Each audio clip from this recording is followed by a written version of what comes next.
Hey, welcome back to my channel di Multazam Official.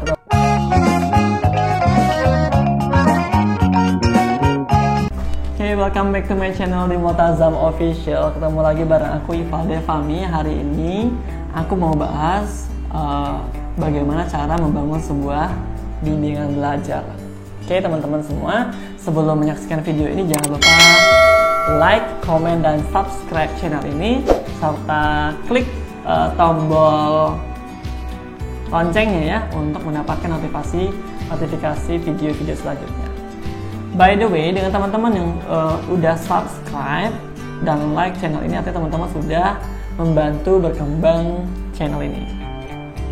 Oke teman-teman, tips pertama yang perlu teman-teman lakukan adalah research, ya. Ketika teman-teman research, pastikan teman-teman menyaksikan bahwasannya di lingkungan tempat teman-teman tinggal itu membutuhkan bimbel atau tidak gitu. Nah, apakah di sana bagaimana dengan sistem ininya?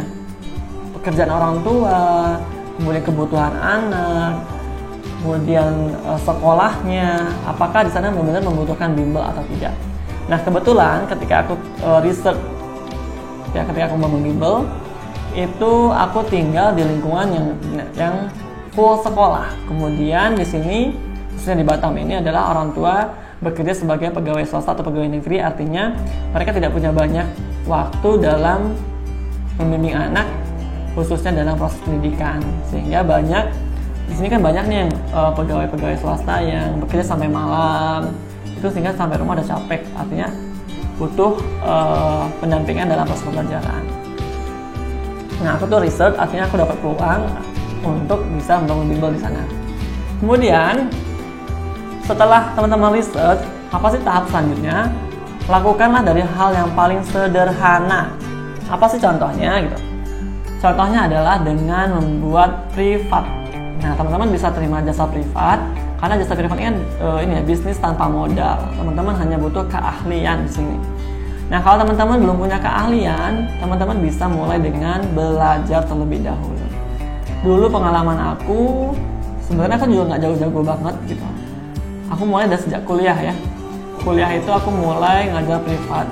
Salah satu anak dari dekan ternama lah di kampus ternama di sana, di kampungku. Jadi aku mulai berani-berani aja. Nah, ketika nyampe di rumahnya, aku itu disuguhkan dengan ratusan soal dari berbagai lembaga-lembaga yang dia ikuti tryout UN waktu itu, karena anaknya kelas 12 atau 9 aku lupa. Nah, itu akhirnya aku ngerjain soal-soal di sana dadakan.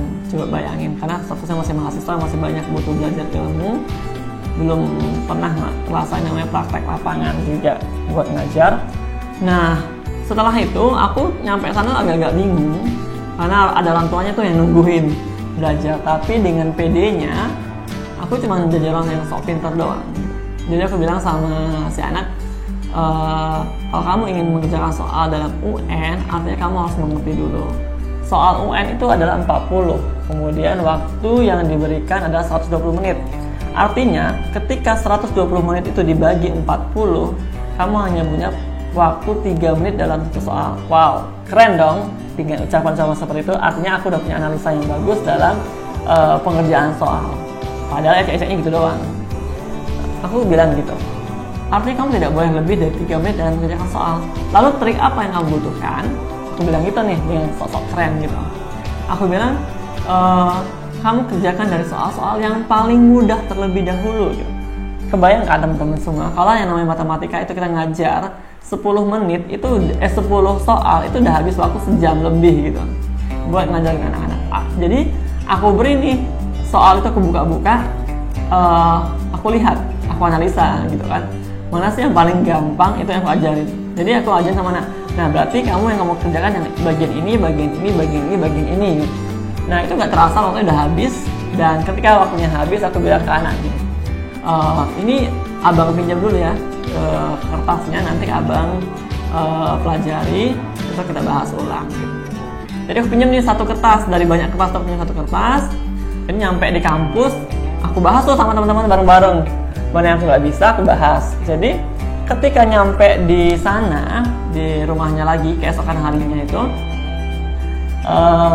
udah aku udah berasa paling pinter aja, udah bisa ngajarin dia begini dan begitu. Artinya kita butuh trik juga dalam mengajar pada saat itu. Tapi kalau saat ini alhamdulillah sih belum pernah punya kendala seperti itu karena udah terbiasa ngajar, paling beberapa soal aja yang nggak bisa. Nah, setelah teman-teman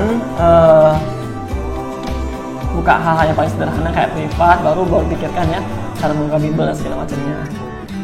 Aku tuh dulu dari 0 siswa sampai kurang lebih hari ini udah 100 siswa yang bimbel di sini.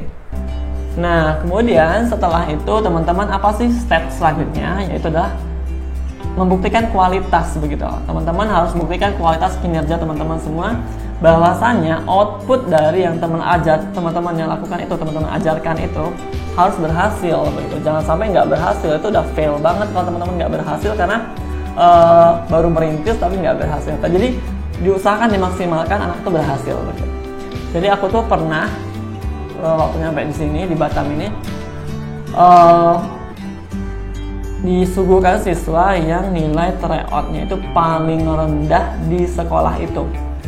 Jadi gurunya itu datang ke aku, kemudian bersama orang tuanya gitu, datang buat nawarin, anak ini mau privat nih, bisa nggak lo gitu, ibaratnya gitu kan. Sempat ragu sebenarnya gitu dengan kemampuan aku juga, tapi karena masih baru belajar, tapi aku yakin gitu, aku bisa gitu, karena aku udah punya pengalaman sebelumnya waktu kuliah ngajar anak-anak yang seperti itu.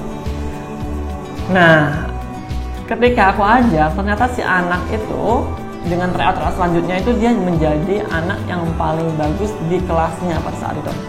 Lo bayangin aja, orang tua yang merasa dari satu sekolahan nih nilai tryoutnya paling rendah jadi paling bagus di kelasnya begitu. Itu udah satu pencapaian yang luar biasa dan orang tua yang sebangga banget, dan si anak sampai nggak percaya kalau dia bisa hal demikian gitu.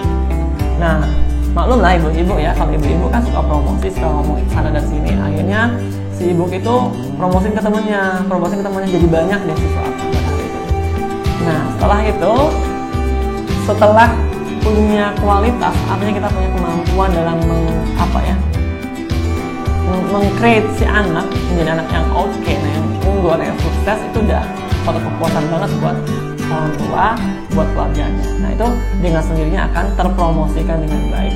Karena itu udah bicara kualitas ya, ibaratnya itu udah testimoni yang diberikan secara cuma-cuma oleh si ibu dan keluarganya itu kepada orang lain begitu, tanpa kita minta. Itu karena hasil yang kita ciptakan adalah bagus gitu. Kemudian langkah selanjutnya itu apa?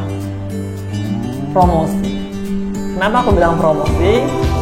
Sebenarnya tahap ini ketika kita sudah mulai yang namanya punya bimbel atau apapun lah itu, ketika anak-anak sudah mulai banyak, kita rasa manajemen sudah cukup untuk untuk dikembangkan begitu. Kita ada butuh yang promosi. Promosinya bisa kayak tadi dengan kualitas, ibu-ibu atau orang tua itu dengan sendirinya akan mempromosikan, atau dengan cara kedua yaitu melalui sosial media ya. Aku promosi dengan sosial media, jadi aku punya Instagram, kemudian punya Facebook yang bisa mempromosikan bimbelku gitu. Kemudian aku juga cetak brosur untuk pengembangan bimbel ini. Nah, dengan sendirinya insya Allah itu akan banyak siswanya dengan melampirkan testimoni, kemudian rincian biaya dan segala macamnya. Nah, ketika kita sudah punya banyak siswa, kan kita bingung nih mengelolanya. Hal selanjutnya adalah mencari partner kerja.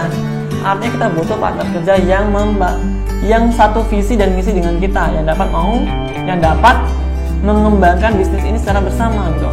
Dan kita kebetulan aku punya bimbel itu ada 2 target yang harus aku capai dalam bimbel ini. Pertama adalah profit oriented, kedua adalah social oriented. Jadi aku nggak cuma cari keuntungan dalam bisnis bimbel ini, aku juga harus punya target social oriented, sehingga menjadikan bimbel ini berbeda dengan yang lain. Kenapa? Karena nggak semua anak bayar di bimbel. Ada juga anak yang aku kasih free gitu, karena memang mereka butuh belajar, tapi aku kurang dana. Artinya kita juga punya target social oriented seperti itu. Kemudian apa sih lagi yang membuat aku berbeda dengan yang lain bimbel yang aku bangun ini? Bimbel ini lebih bersifat Islami begitu. Karena dalam proses pembelajarannya anak-anak harus membaca doa dan juz 30. Jadi setiap anak harus baca juz 30 itu, sesuatu pilihan itu. di awal belajar, sehingga anak-anak juga dapat membantu mereka dalam menghafal ayat pendek. Nah selanjutnya, ketika yang mengajar itu harus sopan dan berpenampilan Islami, sehingga punya ciri khas orang tua merasa yakin untuk berada di sini. Nah selanjutnya adalah menjadi lembaga bimbel yang dapat menjawab semua tantangan gitu. Kenapa? Karena banyak juga beberapa tempat-tempat bimbel yang mentornya itu nggak siap dengan berbagai macam tantangan.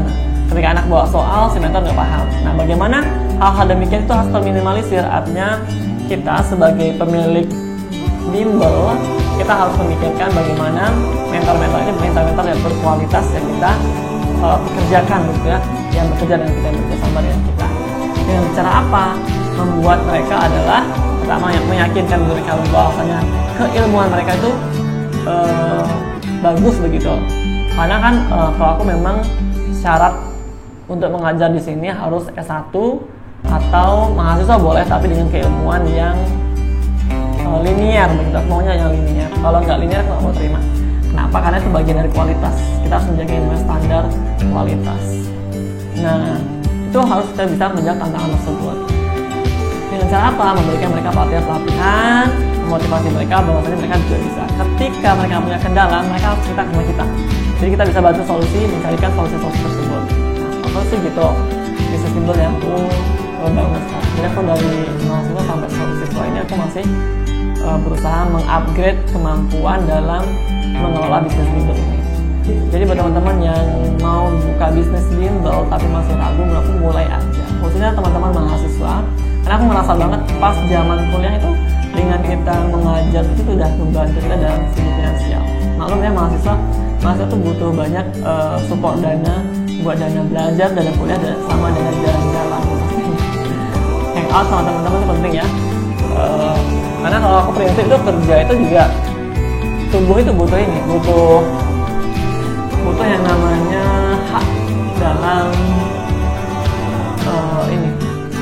dalam menikmati hal-hal baru sehingga merasa refresh nih otak gitu. Karena aku dulu tuh sering banget motor-motoran kalau zaman kuliah itu keliling-keliling itu sama teman-teman. Jadi kalau ada yang acara pesta di sana di mana tuh datang, atau jalan-jalan kemana tuh datang. Nah itu intinya tuh kita punya hak untuk bahagia. Kalau aku sih ngerasa itu kenapa kita bekerja ya kita untuk mencukupi banyak hal dan kehidupan kita yang orang lain nggak tahu. Oke. Terima kasih sudah menonton channel aku. Insya Allah aku mau posting untuk besok adalah bagaimana cara membangun bisnis all shop. Oke, bye. Assalamualaikum warahmatullahi wabarakatuh.